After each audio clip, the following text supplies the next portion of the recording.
Assalamualaikum warahmatullahi wabarakatuh. Alhamdulillah wassalatu wassalamu ala Rasulillah wa ala alihi wa sahbihi wa mawalah wa la hawla wa la quwwata illa billahi wa ba'du. Alhamdulillah, di malam hari ini kembali kita berkumpul di rumah. Salawat dan juga salam kita hadiahkan kepada Rasul kita Nabi besar Muhammad sallallahu alaihi wasallam. Kita lanjutkan kajian kita, masih membahas tafsir surah An-Nazi'at, dan kita masuk pada ayat ke-15 dan seterusnya. A'udzubillahi minasyaitonirrajim. Bismillahirrahmanirrahim. Hal ataka hadithu Musa idh nadahu rabbuhu bil wadil muqaddasi tuwa idhhab ila fir'auna innahu tagha faqul hal laka ila an tazakka wa ahdiyaka ila rabbika fatahsha fa'arahul ayatal kubra fakadzdzaba wa asa thumma adbara yas'a fahasyara fanada faqala ana rabbukumul a'la fa'akhadahu Allahu nakalal akhirati wal ula inna fi dzalika la ibratan liman yakhsha. Sudahkah sampai kepadamu wahai Muhammad tentang kisah Nabi Allah Musa? Ingatlah ketika Rabbmu menyeru dia Musa di lembah suci, yaitu lembah tua. Pergilah engkau kepada Fir'aun, sungguh dia telah melampaui batas. Lalu katakanlah kepada Fir'aun, adakah keinginanmu untuk mensucikan diri dari kesesatan? Dan aku akan menunjukimu ke jalan Rabbmu agar engkau takut kepadanya. Lalu Musa memperlihatkan mukjizat yang besar kepadanya. Akan tetapi Fir'aun mendustakan kerasulan dan mendurhakai Allah. Kemudian dia berpaling seraya berusaha menentang Nabi Musa. Maka dia mengumpulkan pembesar-pembesarnya, lalu berseru memanggil kaumnya. Dia berkata, akulah Rabbmu yang paling tinggi. Maka Allah menghukumnya dengan azab di akhirat dan siksa di dunia. Sungguh pada yang demikian itu benar-benar terdapat pelajaran bagi orang-orang yang takut kepada Allah subhanahu wa ta'ala. Surah An-Nazi'at ayat 15 sampai 26 ini adalah rangkuman dari kisah Nabi Musa alaihi salatu wassalam dan juga Fir'aun laknatullah alaih. Di sini Allah Subhanahu wa taala mengatakan, hal ataka hadithu Musa. Apakah telah datang atau sudahkah sampai kepadamu wahai Muhammad hadithu Musa, cerita tentang Nabi Musa. Kita tahu bahwa dari sekian para nabi dan rasul yang dicantumkan dalam Al-Quran itu, Nabi Musa adalah nabi terbanyak yang disebutkan. Dari seluruh para nabi dan rasul yang dicantumkan dalam Al-Quran itu, Nabi Musa paling banyak. Lalu pertanyaannya, kenapa Allah Subhanahu wa ta'ala memperbanyak kisah Nabi Musa alaihi salatu wassalam di dalam Al-Quran melebihi nabi-nabi yang lainnya? Sebagian para ulama tafsir mengatakan hikmahnya adalah disebutkan karena ada kemiripan besar antara dakwah Nabi Musa alaihi salatu wassalam dengan dakwah Nabi kita Muhammad sallallahu alaihi wasallam fil mihani wal bala, dari segi ujian dan cobaan yang Allah Subhanahu wa taala berikan kepada Nabi Musa dan Rasul kita Muhammad sallallahu alaihi wasallam. Ujian apa? Ujian dari pendustaan kaumnya kepada nabinya dan juga kisah hijrah keduanya. Itulah yang mengakibatkan kemudian Al-Quran itu banyak menyebut kisah Nabi Musa. Makanya saat peristiwa Isra Mi'raj, ketika Nabi SAW berjumpa dengan Nabi Musa, maka Nabi Musa SAW menangis karena tidak menyangka bahwa ada seorang Nabi yang jauh lebih muda, tetapi kaumnya jauh lebih banyak dibandingkan dirinya. Lah dari situ Nabi SAW pernah memuji Nabi Musa SAW karena banyaknya ujian dan cobaan yang Allah timpakan kepada Nabi Musa. Jadi kaumnya itu luar biasa.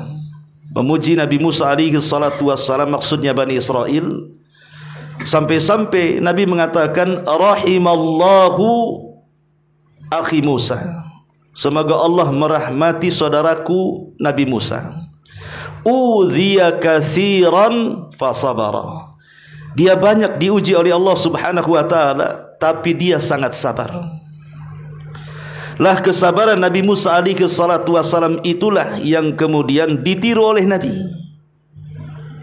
Karena Al-Hafidz Ibnu Hajar Al-Asqalani rahimahullahu taala ketika menyebutkan tentang kisah pertemuan Rasul dan Nabi Musa pada peristiwa Mi'raj, salah satu hikmahnya adalah Nabi Musa itu orangnya sabar.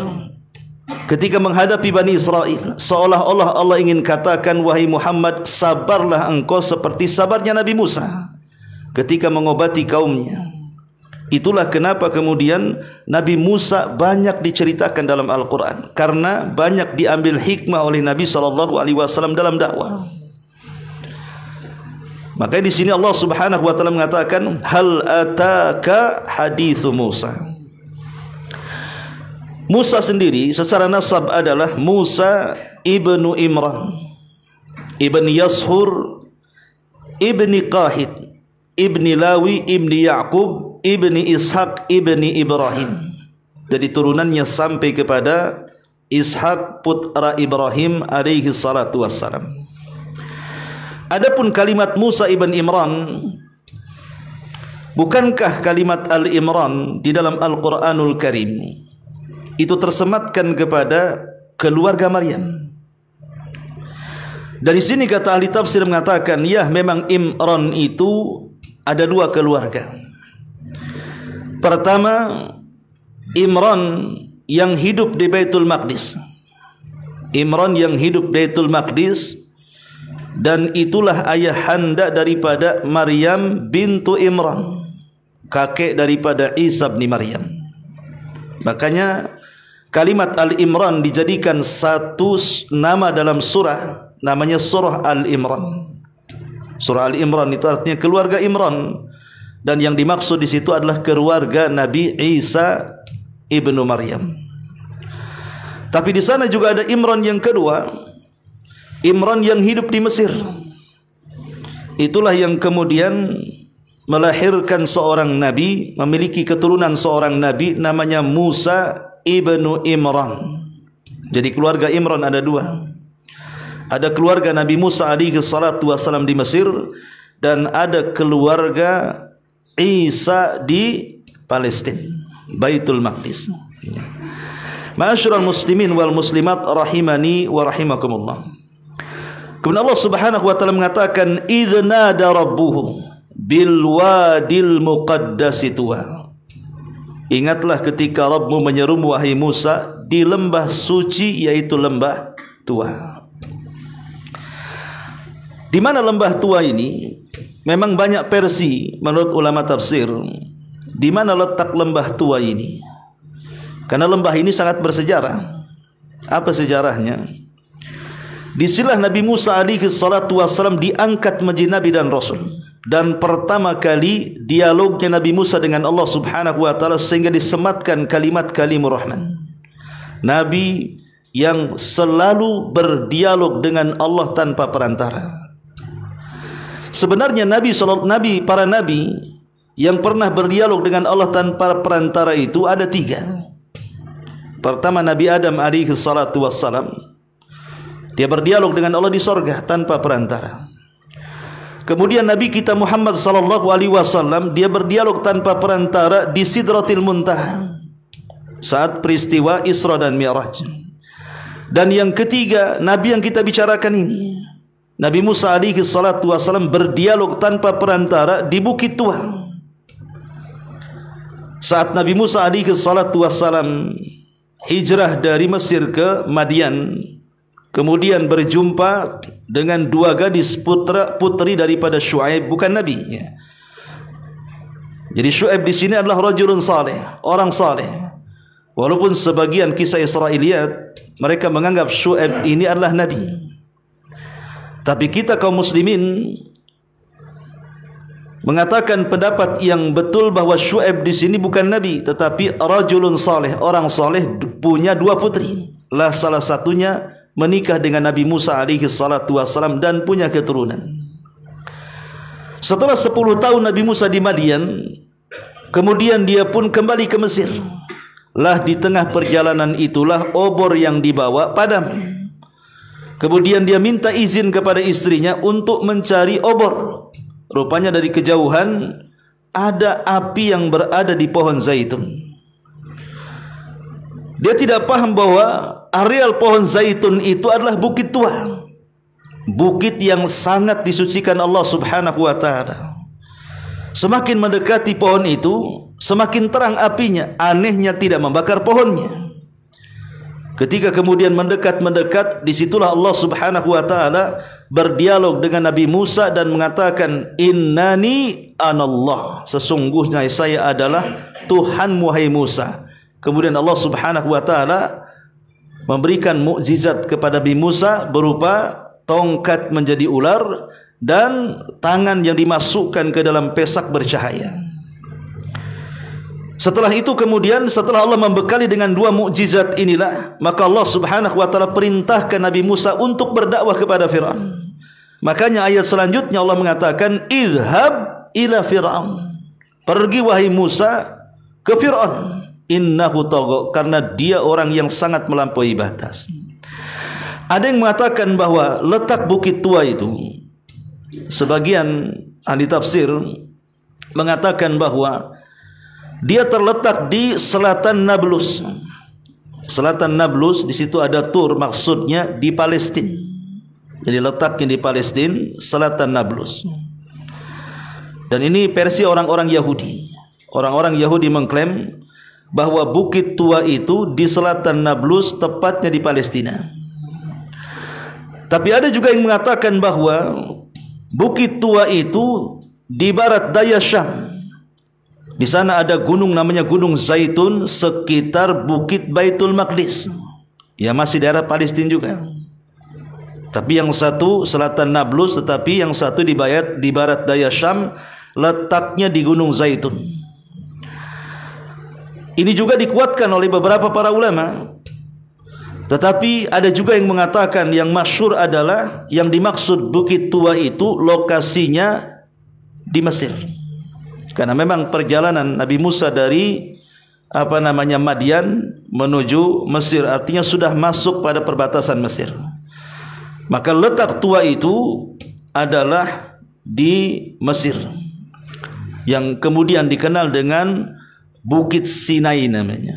Disitulah tempat Nabi Musa alaihi salatu wassalam berdialog. Idnadahu rabbuhu bil wadil muqaddas Tuwa.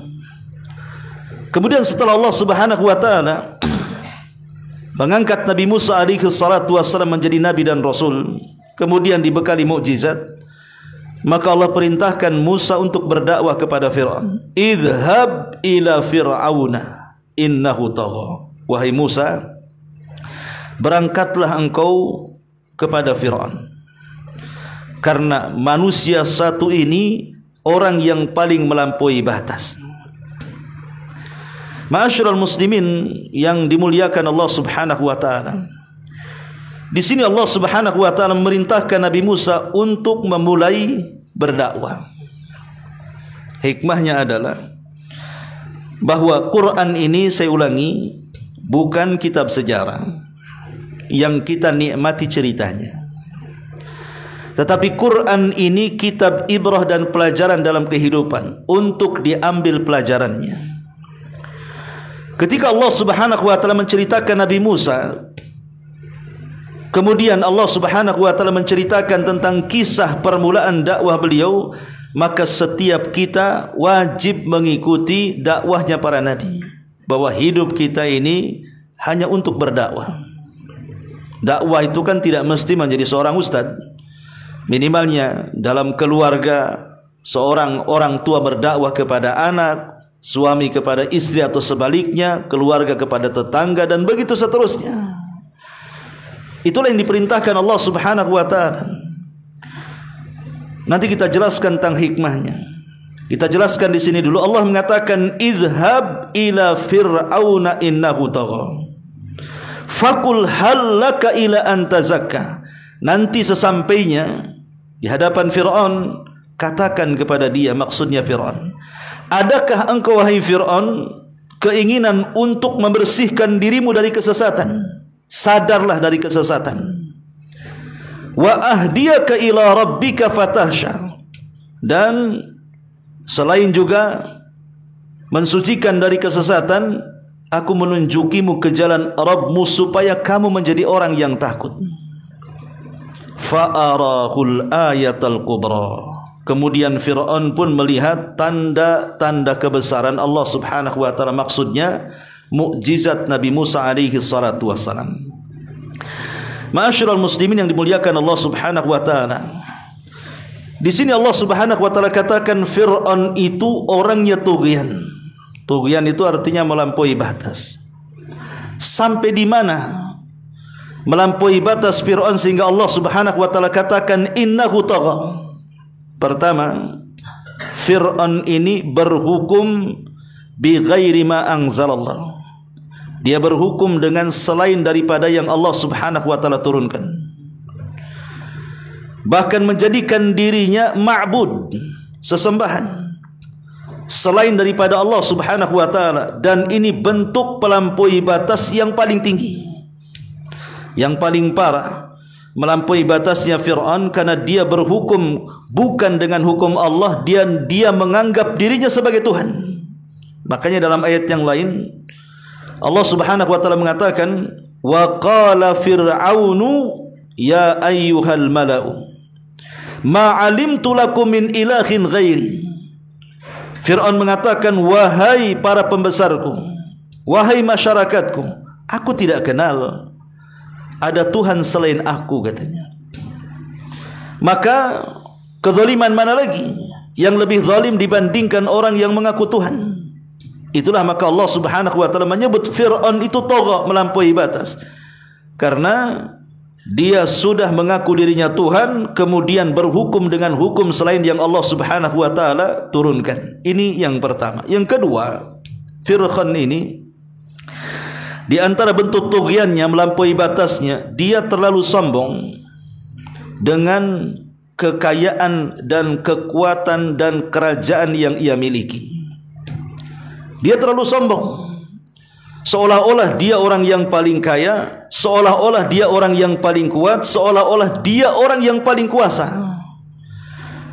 Dan itu digambarkan dalam Al-Quran dalam surah Az-Zuhruf 51. Wa nada fir'aunu fi qaumihi. Dan Fir'aun pun menyeru kepada kaumnya. Qala, dia mengatakan, ya qaumi alaysa li mulku Misra. Wahai kaumku, bukankah Mesir ada di genggamanku? Wa hadhil anharu tajri min tahtihi. Wa hadhil anharu tajri min tahti.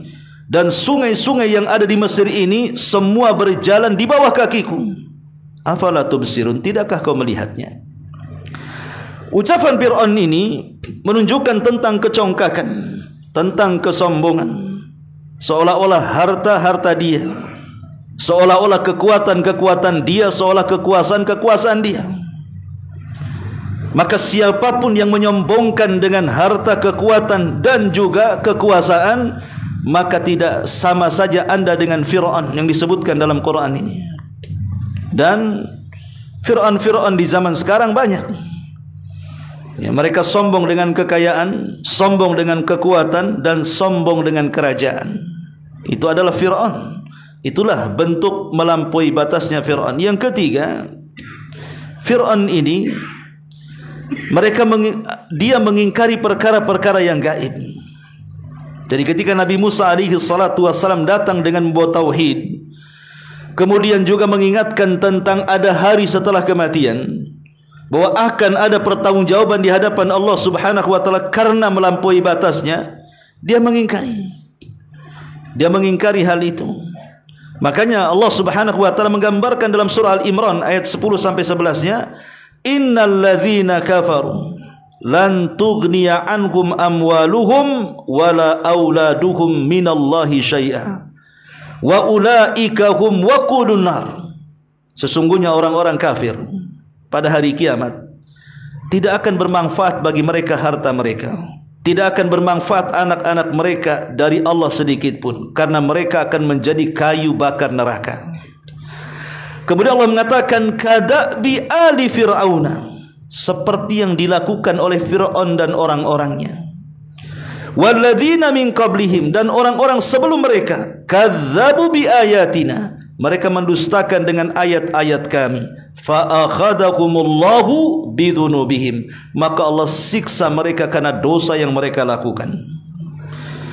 Di sini setelah Allah Subhanahu wa taala menceritakan tentang kondisi hari kiamat, kondisi setelah kematian, bahwa orang-orang kafir di hadapan Allah itu, sekalipun ketika di dunia mereka kaya raya, kekayaan mereka tidak ada manfaat di hadapan Allah kelak pada hari kiamat.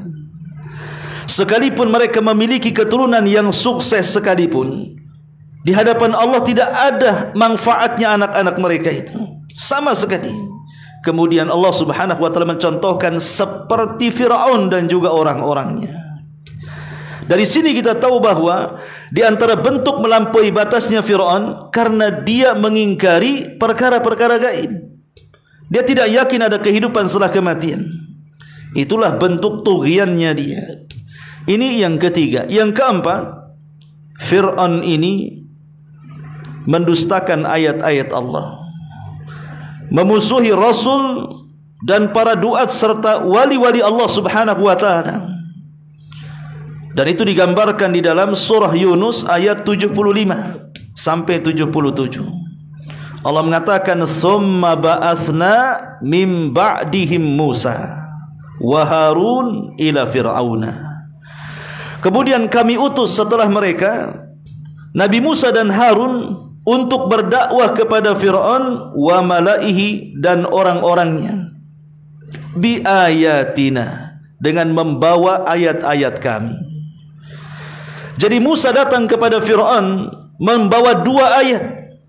Pertama, ayat kauni, berbentuk mukjizat yang bisa dilihat, tongkat menjadi ular, kemudian juga tangan bisa bercahaya, dan banyak lagi mukjizat yang 9 itu.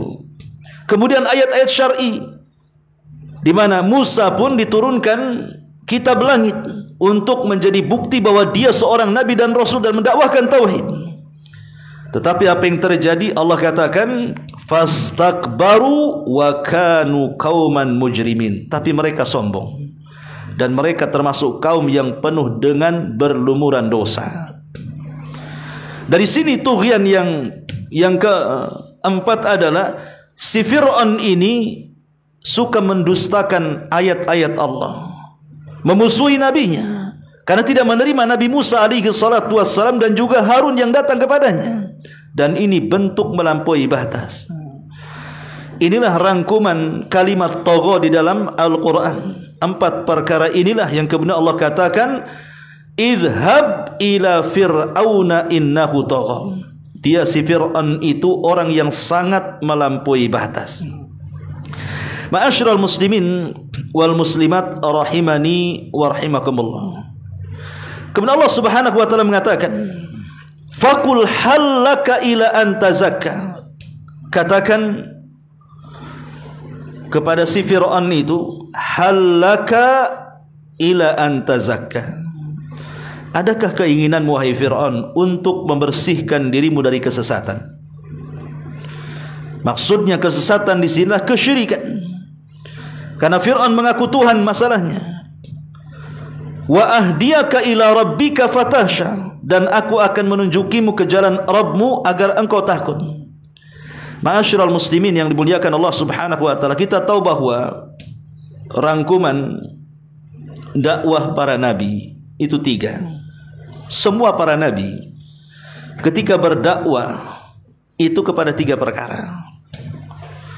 Yang pertama, tauhidul aqidati lillah, mentauhidkan keyakinan hanya kepada Allah, mengesahkan tauhid hanya untuk Allah Subhanahu wa taala.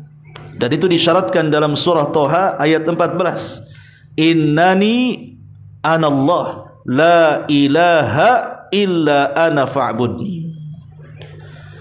Sesungguhnya aku adalah Allah, tidak ada sesembahan yang berhak disembah kecuali aku, maka sembah aku. Kalimat ini dilontarkan atau difirmankan oleh Allah saat Musa berada di bukit tua tadi. Jadi Allah Subhanahu wa taala bicara di balik pohon zaitun yang berapi tadi. Di situlah Allah Subhanahu wa taala mengatakan innani anallah. Hei Musa, aku adalah Allah Tuhanmu. La ilaha illa ana, tidak ada sembahan yang berhak disembah kecuali aku. Fa'budni, sembahlah aku. Berarti tugas Nabi Musa dalam berdakwah apa? Mentauhidkan akidah hanya kepada Allah. Mentauhidkan akidah hanya kepada Allah. Ini yang pertama. Kemudian yang kedua, tauhidul ibadati lillah, mentauhidkan ibadah hanya kepada Allah. Jadi bukan hanya keyakinan tapi juga amalan. Dan itu disyaratkan dalam surah Thaha 14-nya ketika dialognya Allah dengan Nabi Musa, wa aqimis salata lidzikri. Wahai Musa, tegakkan salat untuk apa? Untuk mengingat aku satu-satunya. Ini disebut tauhidul ibadah namanya. Mentauhidkan ibadah hanya kepada Allah Subhanahu wa taala. Kemudian yang ketiga, al-imanu bil yaumil akhir, beriman dengan adanya hari akhir. Dan itu disebutkan dalam surah Thaha ayat 15-nya, masih dalam rangkuman kisah Nabi Musa, innas sa'ata atiyatun akadu ukhfiha litujza kullu nafsin ma tas'a. Sesungguhnya hari kiamat itu telah dekat. Inilah rangkuman, bukan hanya Nabi Musa saja berdakwah kepada Fir'aun, tapi semua para nabi mendakwahkan 3 poin ini. Mentauhidkan akidah, mentauhidkan ibadah, dan menanamkan keyakinan manusia bahwa ada kehidupan setelah kematian. Dan 3-tiganya adalah sebuah keyakinan. Itulah yang kemudian diisyaratkan di dalam Al-Quran, walaqad ba'atsna fi kulli ummatir rasulan an i'budullaha wajtanibut taghut. Dan tidaklah kami utus pada tiap-tiap umat ini seorang rasul, di mana tugasnya sembahlah Allah, artinya esakan Allah. Esakan Allah dalam akidah, esakan Allah dalam ibadah, dan yakini bahwa ada kehidupan setelah kematian sebagai bentuk balasannya. Semua para nabi seperti itu, mendakwahkan tauhid. Maka sebagai tugas kita yang mengikuti dakwah para nabi, dan kita memiliki nabi akhiruz zaman, Nabi SAW, maka kita pun harus mengikuti dakwah nabi kita. Dan saya kira semua agenda para nabi seperti itu, mentauhidkan Allah dengan cara mengesahkan Allah, kemudian mengikhlaskan ibadah hanya kepada Allah, dan mengajak manusia untuk yakin ada kehidupan setelah kematian. Ma'asyiral muslimin yang dimuliakan Allah Subhanahu wa taala, baru setelah 3 poin ini maka bercabanglah dakwah-dakwah yang lainnya. Intinya bahwa dakwah itu porosnya tauhid. Poros dakwah itu adalah tauhid. Karena Al-Quran itu semua diturunkan untuk mentauhidkan Allah. diutusnya para nabi dan rasul yang begitu banyak kepada manusia pun dakwah mereka hanya mentauhidkan Allah. Sampai disyariatkan jihad sekalipun. Kenapa sampai ada perang? Menumpahkan darah ke sana kemari. Tidaklah disyariatkan jihad pun kecuali karena tauhid. Bahkan Allah menciptakan langit dan bumi dan alam semesta juga karena tauhid. Sebagaimana diungkapkan oleh Imam Ibnul Qayyim rahimahullahu taala. Ma'asyiral muslimin yang dimuliakan Allah Subhanahu wa taala, di sini ketika Allah perintahkan kepada Nabi Musa untuk berdakwah kepada Firaun, halaka ila anta zakka wa ahdiyaka ila rabbika fatasha. Adakah keinginanmu untuk membersihkan dirimu?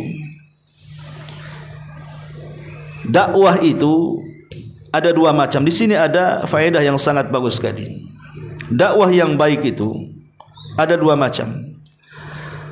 Pertama, at-tazkiyah, dan yang kedua at-tarbiyah.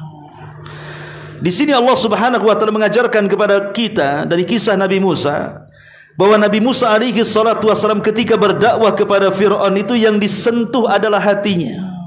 Tazkiyah, tazkiyatun nafsi.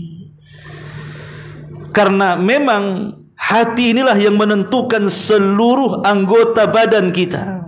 Kalau hati bersih, maka semua anggota badan kita akan bersih.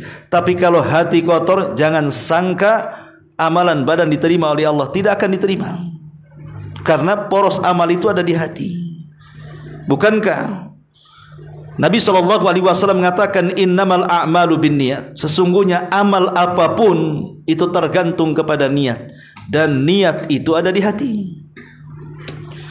Makanya ketika berdakwah itu sentuh hati manusia, sentuh hatinya. Ketika Nabi SAW diajarkan oleh Allah Subhanahu wa taala, seandainya engkau faddan ghalidhal qalbi lan faddu min haulik, kalau engkau keras dalam dakwah wahai Muhammad, kau kasar dalam dakwahmu, artinya tidak menyentuh hati manusia, manusia akan lari dari dakwahmu.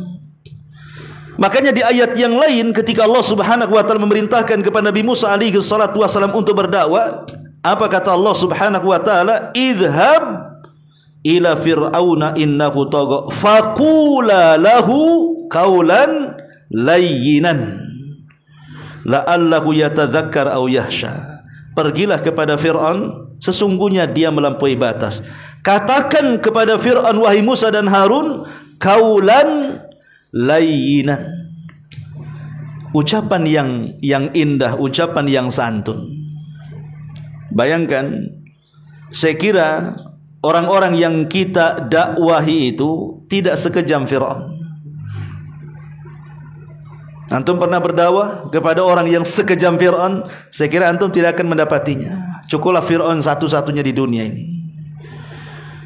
Tetapi bagaimana Allah Subhanahu wa taala memerintahkan kepada Nabi Musa, sekelas Firaun saja dalam berdakwah disuruh lembut supaya tersentuh hatinya, kan gitu.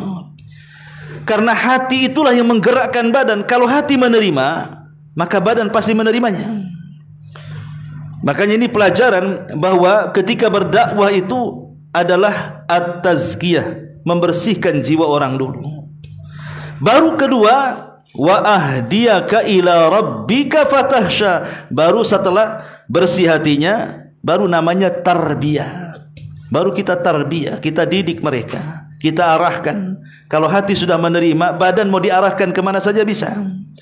Makanya Nabi SAW mengatakan, ala wa inna fil jasadi mudghah idza saluha saluhal jasadu kullu wa idza fasadat fasadal jasadu kullu ala wahiyal qalbu. Ingatlah, pada raga manusia itu ada segumpal daging. Kalau dia baik, maka semua baik. Kalau dia jahat, semua akan rusak. Itulah hati manusia. Maka pandai-pandailah mengajak manusia dalam berdakwah, santunlah dalam bicara, sentuh hatinya. Kalau sudah tersentuh hatinya, maka kita mudah mentarbiyahnya. Ini diantara pelajaran dari dakwahnya Nabi Musa kepada Fir'aun. Kemudian Allah Subhanahu wa taala mengatakan, fa'arahul ayatal kubra. Fa'arahul ayatal kubra.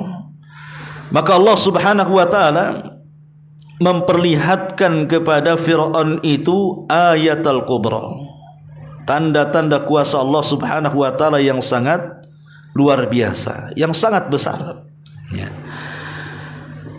Di dalam Al-Quran, tepatnya dalam surah Al-Isra ayat 101, Allah mengatakan, "Walaqad ataina Musa tis'a ayatin bayyinatin."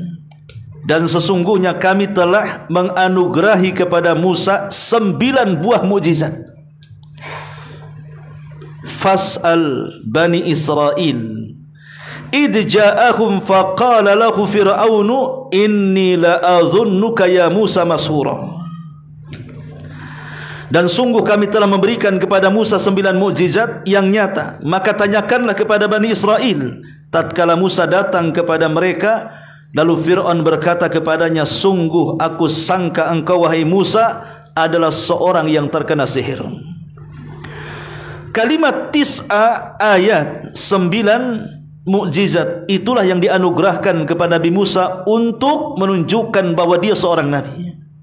Karena kan mukjizat itu untuk memperkuat bahwa dia seorang nabi, makanya diberikan mukjizat. Kalau para nabi tidak dibekali oleh mukjizat, sukar sekali dia akan berdakwah. Tapi dengan dibekali mukjizat itu, maka dia bisa mengatakan dirinya nabi. Buktinya apa? Adanya mukjizat. Lah Nabi Musa disebutkan dalam Al-Quran, Allah anugerahkan tis'a ayat, 9 buah mukjizat. Apa saja itu? Allah Subhanahu wa taala berfirman di dalam surah Al-A'raf ayat 133, fa arsalna alaihimut tufan. Pertama, kami kirim kepada mereka tufan. Ketika Fir'aun ini semakin membangkang dan dia sombong dengan kekuatannya, dengan hartanya, dengan apa yang dimilikinya dari dunia, maka Allah kirim tufan. Kemudian tufan ini meluluhlantakkan seluruh pertanian Mesir,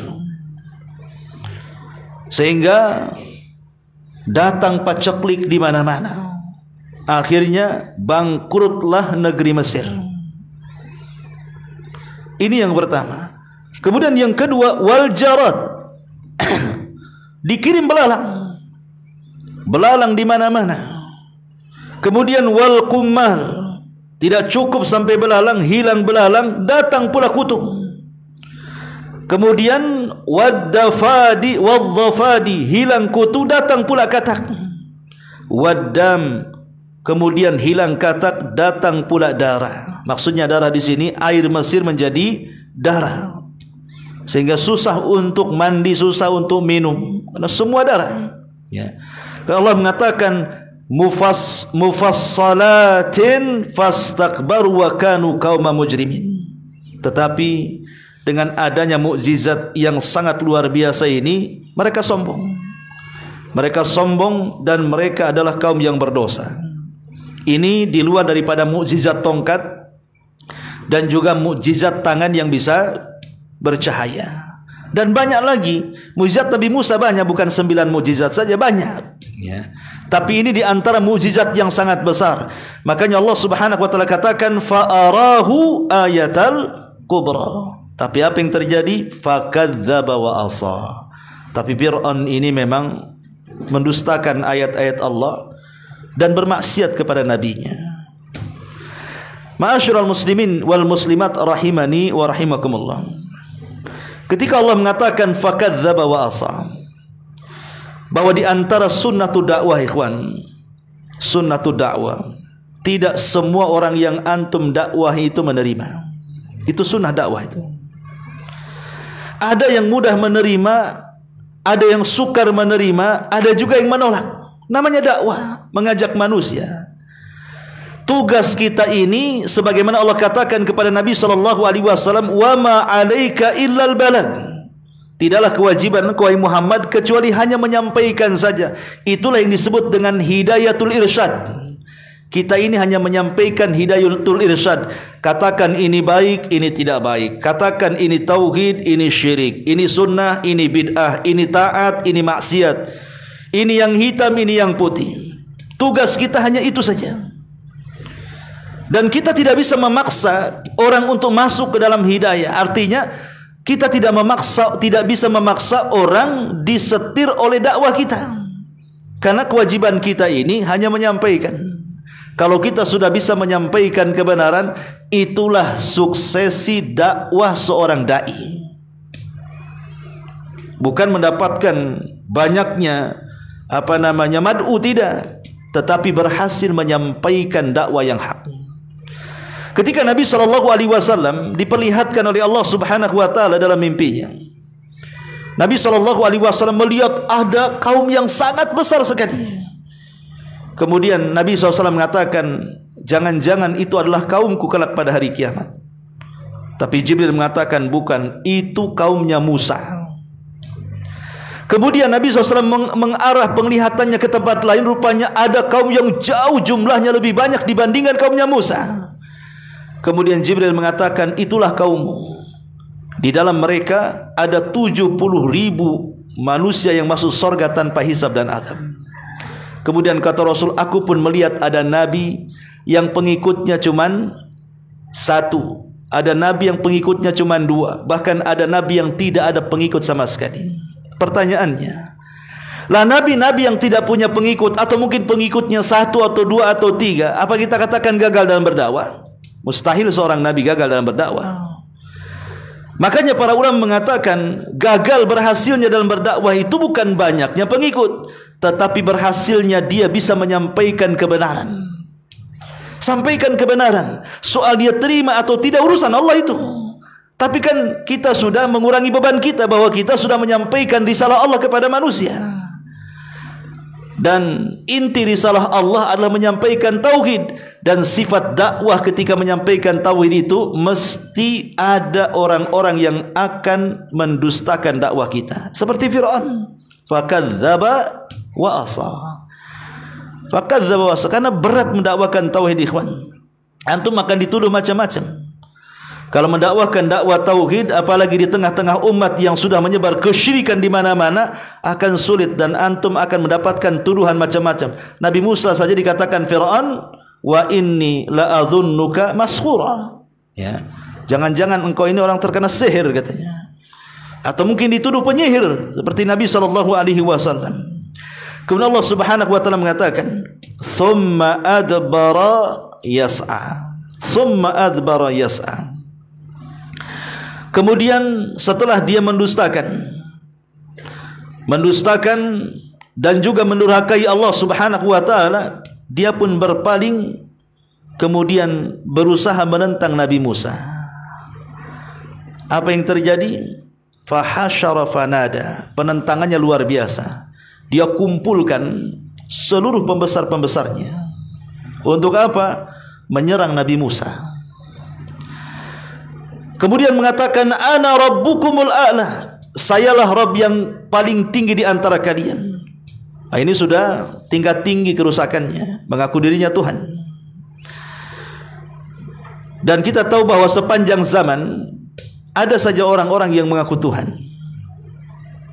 Sebelumnya Namrud mengaku Tuhan, kemudian disusul dengan Fir'aun mengaku Tuhan, kemudian belakangan di Yaman Dzunwas mengaku Tuhan, dan banyak lagi orang-orang yang mengaku Tuhan. Tetapi kenapa kemudian Fir'aun yang banyak diceritakan dalam Al-Quran? Karena tadi berkaitan dengan kisah Nabi Musa. Karena kita tahu bahwa Bani Israel dengan umat Islam itu ada hubung kait yang tidak bisa dilepaskan. Bani Israel, kisah-kisah Bani Israel dengan kita kaum muslimin itu banyak yang tidak bisa terpisahkan. Makanya Nabi SAW kalau menasihati para sahabatnya pasti dikait-kaitkan dengan Bani Israel. Contoh, ketika Nabi SAW berangkat ke perang Hunain membawa banyak para sahabat. Nah, di perang Hunain itu kita tahu bahwa jumlah kaum muslimin jauh lebih banyak dibandingkan orang kafir. Ini satu-satunya peperangan yang jumlah kaum muslimin lebih banyak dibandingkan orang-orang kafir. Umumnya peperangan Rasul itu pasukannya sedikit, musuh yang banyak. Ya. Tapi dalam perang Hunain ini terbalik. Kenapa? Karena banyak orang-orang yang hudatsau ahdi bil Islam, mereka baru masuk Islam, ikut serta. sehingga di antara mereka sombong.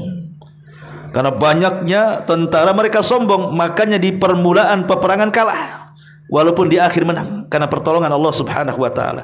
Yang ingin saya ceritakan adalah ketika kaum muslimin yang baru masuk Islam itu melewati sebuah pohon bidara, mereka terngiang nostalgia di zaman jahiliyah bahwa pohon itu dianggap keramat, penuh dengan berkah. Jadi sebelum perang mereka gantungkan tuh senjata-senjata di pohon itu supaya ditransfer barokah.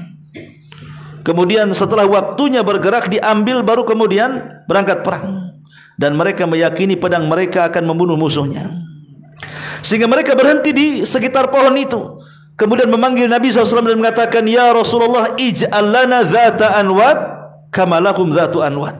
Rasul, buatlah pohon macam ini juga, katanya, seperti mereka orang-orang musyrik punya juga. Biar kami gantung-gantungan pedang di sini, biar dapat transfer kekuatan dalam pedang gitu ya. Jadi pedangnya pedang sakti. Karena zaman dulu kan kalau kita lihat film-film kerajaan kan gitu ya, ada pusaka-pusaka sakti itu. Ya, apalagi zaman-zaman dulu Majapahit gitu ya. Itu mesti itu. Ya, pedang pusendok tuh apa namanya itu. Ya. Jadi Nabi SAW marah ketika itu. Kenapa? Karena ini pintu menuju kesyirikan. Kata Nabi SAW, Allahu Akbar, ucapan kalian persis seperti ucapan Bani Israel. Lihat, Rasul mengaitkan kaum muslimin dengan Bani Israel. Ya. Kemudian juga kisah yang lain, ketika Rasul SAW pulang dalam peperangan, habis bekalnya, kemudian singgah di sebuah rumah. Rumah itu pemiliknya nenek yang sudah tua, seorang Yahudi. Ya. Kata Nabi SAW, "Nek, kami ini kehabisan bekal. Ada enggak makanan minuman yang bisa kami minum dan kami jadikan bekal pulang?" Dan itu baik. Kemudian memberikan makanan, minuman dan bekal untuk pulang Nabi SAW dan para sahabatnya menuju kota Madinah. Ingat, Nabi itu tidak pernah melupakan kebaikan orang. Dan ini harus dicontoh. Nabi itu punya sifat tidak melupakan kebaikan orang. Lah ketika itu Nabi bertanya kepada nenek tua ini, "Nek, engkau sudah berbuat baik kepadaku. Kira-kira sepulangnya aku ke kota Madinah, aku akan bayar hutangku kepadamu. Kau ingin apa? Kami akan antar kepadamu." Kata si nenek tua ini, "Maka berikanlah kepadaku seekor anjing. Berikan kepadaku seekor anjing supaya anjing ini bisa menjaga kambing-kambingku. Yang kedua, berikan seekor unta supaya menjadi tungganganku. Kemudian berikan juga ini itu, banyak sekali permintaannya." Maka Nabi SAW mengatakan kepada nenek itu, "Ayajaz ka'ajuzi Bani Israel," kata Rasul. "Wahai nenek, lemahkah engkau untuk seperti nenek di zaman Bani Israel?" Rasul menyebutkan di zaman Bani Israel. Sahabat heran, "Apa yang kau maksud wahai Rasul, seorang nenek di zaman Bani Israel itu?" Maka Rasul menceritakan dulu ketika Nabi Musa berangkat dari Mesir menuju tanah perjanjian membawa Bani Israel, tersesat jalan, tidak tahu arah kemana. Di zaman itu belum ada kompas, belum ada Google Map, belum ada apa kan, tersesat. Kemudian orang-orang dekat Nabi Musa ini, orang-orang cerdasnya mengatakan, "Boleh jadi kita melupakan satu wasiat," katanya. Kata Nabi Musa, "Wasiat apa?" Kemudian diceritakan tentang kematian Nabi Yusuf. Bahwa Nabi Yusuf pernah berwasiat agar dia dikuburkan di Palestina. Oh, itu masalahnya. Kalau gitu kita cari kuburannya, kita gali, kita bawa jasadnya dan kita kuburkan di Palestina. Lah ketika itu tidak ada yang tahu kuburannya Nabi Yusuf kecuali seorang nenek tua. Maka kemudian Nabi Musa mengatakan, "Nek, bisakah kau tunjukkan di mana kuburan Yusuf?" Maka sang nenek mengatakan, "Oh, tidak bisa begitu. Ada imbalannya." Kata Nabi Musa, "Apa imbalannya?" "Imbalannya, jadikan aku temanmu di sorga." Imbalannya, jadikan aku temanmu di sorga. Musa tidak bisa menjawab karena sorga bukan milik dia. Tapi Allah Subhanahu wa taala kirimkan Jibril dan mengatakan kepada Musa, "Allah kabulkan." Maka Nabi Musa mengatakan, "Baik, Allah sudah mengabulkan permintaanmu, tunjukkan kuburannya. Maka digali kuburan itu, dan kita tahu jasad para nabi tidak mungkin dimakan tanah. Jasad para nabi itu akan utuh. Maka jasad itu dibawa dan dikuburkan di Palestina. Lah kalimat ini, kalimat lemahkah engkau wahai nenek, seperti nenek di zaman Bani Israel. Lihat nenek di zaman Bani Israel ketika minta upah karena sebuah pekerjaan, minta sorga. Kok ini minta dunia saja? Soalnya begitu. Ingat, kau sudah tua, kau akan mati. Soalnya Rasul mengatakan begitu. Ya. Maka ini juga sebuah nasihat kepada kita. Orang kalau sudah tua itu harus dekat dengan masjid. Ya. Ini makin tua makin keladi, makin jadi, kata orang-orang. Ya. Jadi kembali bahwa umat Islam ini memang selalu dikait-kaitkan dengan Bani Israel, dan banyak kalimat-kalimat Bani Israel. Seperti contohnya yang lain ketika Nabi SAW hendak perang Badar, belum mulai Badar Kubro. Ya. Kan Rasul belum punya pengalaman perang, tetapi bagaimanapun harus perang karena musuh sudah di depan. Masalahnya Abu Jahal dan para pengikutnya 1000 lebih sudah di depan. Rasul ingin memberikan semangat kepada para sahabatnya dan ingin menguji kesetiaan mereka. Maka berdirilah orang-orang muhajirin. Ya, tidak syak lagi, orang muhajirin pasti setia dengan Rasul. Tidak mungkin tidak setia. Bagaimana tidak setia? Dia rela mengorbankan harta, mengorbankan jiwa, hijrah dari Mekah ke Madinah, tidak bawa apa-apa kecuali karena memperjuangkan dakwah. Tidak dilakukan lagi kesetiaan orang-orang muhajirin. Tapi Rasul mendidik orang Ansar. Maka Sa'ad bin Mu'adz, pemimpin Aus, langsung berdiri, ya, dan mengatakan, ya Muhammad, apakah kau meragukan kami? Seandainya engkau mengarungi sebuah lautan, kami akan ikut bersamamu. Kemudian salah seorang di antara mereka mengatakan, kami tidak mungkin seperti Bani Israel yang mengatakan sami'na wa asaina, kami katakan sami'na wa ata'na. Kau perintahkan saja sami'na wa ata'na. Tapi Bani Israel sami'na wa asaina, kami mendengar tapi bermaksiat. Kami tidak mungkin mengatakan seperti itu. Kami katakan sami'na wa ata'na, kami dengar dan kami taat. Lihat bagaimana para sahabat pun selalu menyinggung-nyinggung Bani Israel, kan gitu. Ya, makanya wajar kalau seandainya dalam Quran itu hampir kisah Bani Israel itu mendominasi Al-Quran dibandingkan kisah-kisah yang lainnya. Kemudian Allah mengatakan, فَأَخَذَهُ اللَّهُ نَكَالَ الْآخِرَةِ وَالْأُولَى إِنَّ فِي ذَلِكَ لَإِبْرَةٌ لِمَنْ يَخْشَى. Ketika kemudian Fir'aun pun terlampau kejam mengaku dirinya Tuhan, maka Allah Subhanahu wa taala ingin buktikan bahwa dia bukan Tuhan. Dengan cara apa? فَأَخَذَهُ اللَّهُ نَكَالَ الْآخِرَةِ وَالْأُولَى. Allah menghukum Nabi Musa, Allah menghukum Fir'aun dengan azab pertama di akhirat dan sebelumnya siksa dunia. Sesungguhnya pada yang demikian itu benar-benar sebuah pelajaran bagi orang-orang yang mau berfikir. Ma'asyiral muslimin yang dimuliakan Allah Subhanahu wa taala. Kita tahu bahwa ma'ruf kisahnya kematian Fir'aun. Bahwa saat Nabi Musa alaihi salatu wassalam menampakkan mukjizatnya dengan memukulkan tongkat ke lautan, ke Laut Merah itu, kemudian membuat 12 jalan, karena memang 12 kabilah, 12 jalan kan itu ya. Kemudian Fir'aun datang, penyusul Nabi Musa.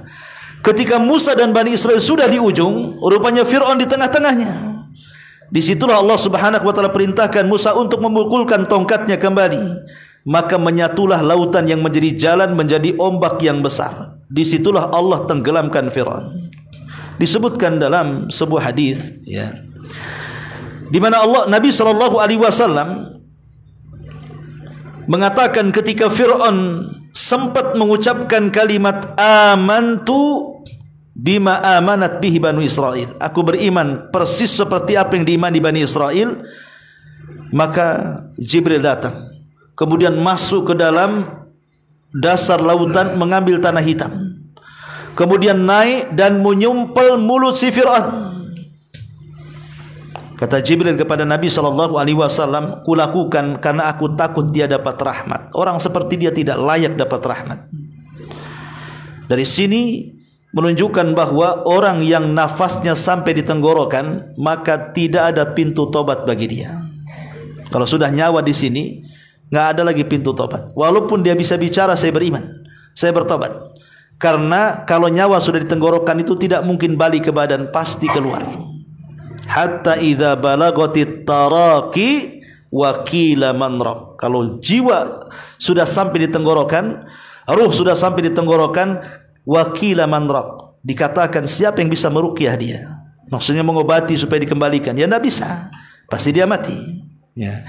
Inilah rangkuman daripada kisah Nabi Musa dan Fir'aun.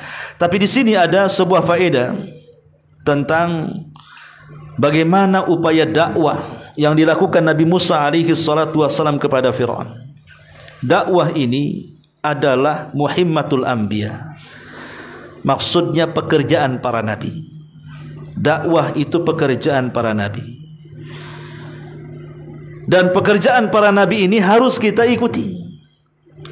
Makanya siapapun yang mengikuti pekerjaan para nabi, Allah akan anugerahkan berbagai macam keutamaan. Kalau antum berdakwah, maka Allah anugerahkan banyak keutamaan bagi orang-orang yang mau berdakwah. Pertama, dakwah itu adalah ahsanu kalimatin tuqalu fil ardi. Dakwah itu adalah ucapan terbaik yang diucapkan di kolong langit. Kalimat terbaik, suara terindah, itulah dakwah. Terkadang ada orang-orang terpukau dengan nyanyian-nyanyian karena suaranya merdu, suaranya indah, bisa terlena, bahkan tertidur kan begitu. Karena telinga mereka adalah telinga-telinga fasik. Telinga orang-orang fasik ya seperti itu. Tapi telinga orang-orang yang beriman tidak menganggap bahwa lantunan-lantunan lagu dan begitu seterusnya itu bukan sebuah yang indah di telinga mereka, bahkan mengotorinya. Tapi orang-orang yang beriman bahwa suara terindah di telinga mereka adalah suara seruan dakwah ilallah. Maka siapapun yang berdakwah kepada Allah, maka Allah mengatakan waman ahsanu qaulan mimman da'a ilallah. Dalam surah Fussilat ayat 33, siapa lagi yang lebih indah suaranya kata Allah dibandingkan orang yang menyeru manusia ke jalan Allah. Yang kedua, dakwah ini menyebabkan masuknya kita atau memendamkan kita ke dalam rahmat Allah yang luas. Semua manusia perlu rahmat, ikhwan. Karena tidak ada yang bisa masuk surga kecuali karena rahmat Allah. Sehebat apapun antum beramal di dunia ini tidak bisa membeli surga. Lalu kenapa kita bisa masuk surga? Pertama karena rahmat Allah, dan rahmat tidak mungkin diraih kecuali dengan amal. Lah dakwah ini salah satu perkara yang bisa memasukkan kita atau memandamkan kita ke dalam rahmat Allah yang luas. Allah mengatakan di dalam surah At-Taubah 71, wal mu'minuna wal mu'minat ba'duhum awliya'u ba'din ya'muruna bil ma'rufi wa yanhauna 'anil munkar wa yuqimuna as-salata wa yu'tuna az-zakata wa yuti'una Allah wa rasulahu ulaika sayarhamuhumullahu innallaha azizun hakim. Ketika Allah mengatakan orang-orang yang beriman laki-laki dan orang-orang yang beriman perempuan, sebagian mereka dengan yang lainnya adalah wali, penolong. Mereka memerintahkan manusia kepada yang baik, mencegah dari yang mungkar, melaksanakan salat, menunaikan zakat, taat kepada Allah dan Rasulnya. Merekalah orang-orang yang akan diberikan rahmat. Ketika bagiannya wa ya'muruna bil ma'ruf wa yanhauna 'anil munkar, ini kan dakwah artinya. Lah di situ Allah mengatakan mereka akan diberikan rahmat. Maka beruntunglah orang-orang yang dakwah itu jadikan profesinya, karena Allah akan berikan rahmat kepada dia. Yang ketiga, dakwah ini sababu biqa'il khairiyati fi hadil ummah, sebab tertetapnya sebuah kebaikan kepada umat. Kalau sudah tidak ada pendakwah, tidak ada ustaz, tidak ada kiai, saya pastikan dunia rusak. Siapa yang akan mencegah manusia dari kemungkaran? Siapa yang akan mencegah manusia dari kesyirikan? Siapa yang mencegah manusia dari perkara-perkara baru dalam agama? Siapa yang akan mencegah manusia dari kebatilan?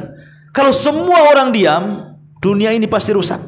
Tapi selama ada orang yang berdakwah, dipastikan kebaikan itu akan tetap di permukaan bumi. Itulah yang Allah katakan, kuntum khaira ummatin ukhrijat linnasi ta'muruna bil ma'ruf wa tanhauna 'anil munkar. Kalian sebaik-baik umat yang dikeluarkan kepada manusia, tugasnya ajak manusia kepada kebaikan, cegah mereka dari kemungkaran.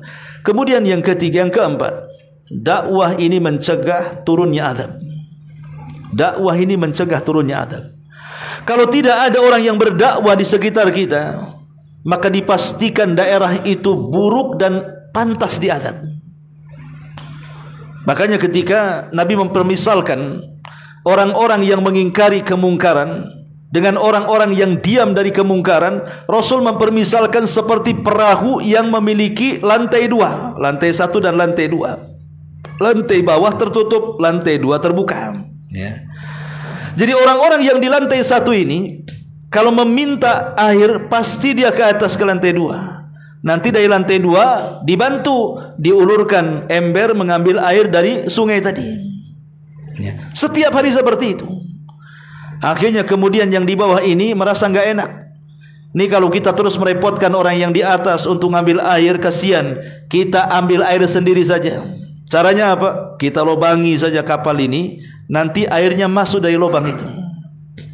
Ini orang-orang di lantai dua, kalau membiarkan kapalnya dilobangi hanya untuk mengambil air, yang karam itu bukan yang di lantai satu saja yang buat masalah, kapal-kapalnya karam. Artinya semua akan tenggelam kan gitu. Lah itulah permisalan kata Rasul, kalau kita diamkan orang kemungkaran, kalau sampai datang azab, bukan dia saja yang terkena azab, kita pun orang baik terimbas dengan azabnya. Itulah yang Allah katakan, wattaqu fitnatal la tusibannal ladzina zalamu minkum khassah. Takutlah kalian akan fitnah yang kalau sudah ditimpakan, bukan orang zalim saja yang terkena, orang baik pun akan kena imbasnya. Maka kalau kita membiarkan kemungkaran, kalau datang azab Allah, datang tsunami, datang puting beliung, datang banjir, datang gunung meletus, bukan hanya orang jahat saja yang mati, orang-orang baik pun akan terkena mati di situ. Maka kalau ingin tidak turun azab, perbanyaklah kadar-kadar dai yang memerintahkan kepada kebaikan dan mencegah kepada kemungkaran. Kemudian dakwah juga adalah sebab nailu azimil ujur wa taksirul hasanat. Sebab terbesar kita ini mudah mendapatkan pahala, bahkan pahalanya banyak sekali. Makanya ada istilah kalau dalam ilmu bisnis itu, ilmu namanya multi level marketing. Tapi kalau dalam berdakwah itu namanya multi level pahala. Semakin banyak kita ngajak, semakin banyak pahalanya. Ya, umpamanya saya ajarkan satu orang membaca Fatihah, kemudian orang ini mengajarkan bacaan Fatihah kepada orang, kemudian orang ini mengajarkan Fatihah kepada orang lagi, sampai akhir terus seperti itu. Dapatlah 100-200 orang, maka dari 200 orang itu akan kembali yang ke pertama yang mengajarkannya.